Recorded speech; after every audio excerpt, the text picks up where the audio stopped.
Welcome on this very chilly December 28th morning. It's like, I think we woke up to about 15 degrees.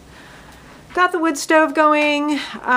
This is just going to be a brief video. I wanted to show a new piece that I've done. Well, I actually have two pieces that I am submitting to a show up in Fairfax later in January, and I just wanted to explain the process on this particular one here. This one's pretty self-explanatory. It's cyanotype on fabric, and then it is the beadwork, just the beadwork and embroidery right on the fabric.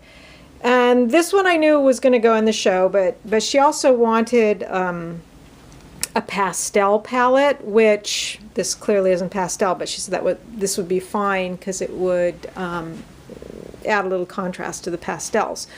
So given the nature of the show, which was, what is it called? The Alchemy of the Sex Witch and Other Tales of Love, or something like that. It's about, you know, the creative energy.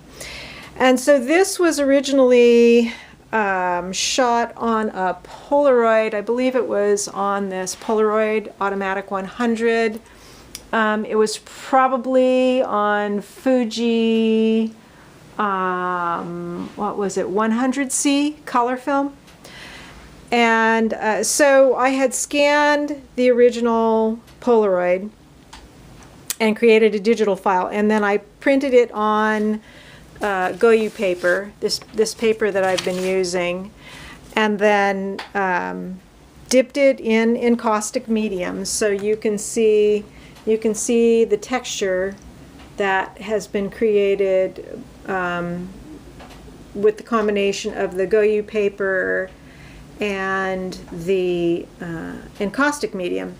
And I was trying to decide if I wanted to just leave it, you know, like for example, if I can find a section of it that that doesn't have the beadwork on it, leave it without any beadwork, and it would have been fine just like that. But I wanted to add something representative of the energy that this one does.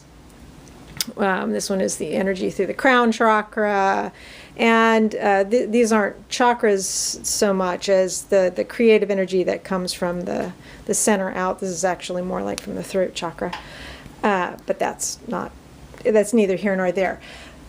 I wasn't sure how well it was going to work stitching the beads onto the dipped print, but it actually worked fine. They seem to be very secure on there. I don't think they're not going anywhere. They're all stitched on and knotted down.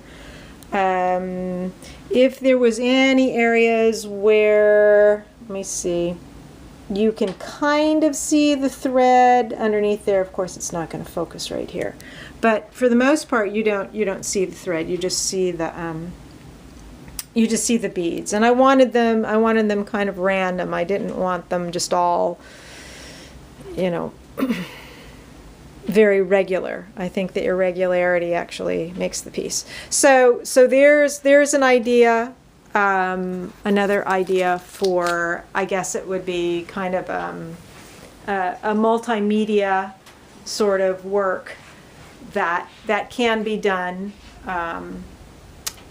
A lot of times when encaustic pieces are done and there are inclusions, they are embedded in the wax. And in this case, since it's not on a panel, since it's only the print itself that has been dipped, stitching it on gives, stitching on the beads, I'm trying to fully use my words here, stitching the beads on adds that 3D mixed media quality without the concern of them potentially falling out or needing a very strong base underneath there. And again, this is just a shadow box that I picked up from Michael's, just like I did with these other ones here. which started me thinking about how I can do more mixed media pieces by using the beads on the encaustic dipped pieces.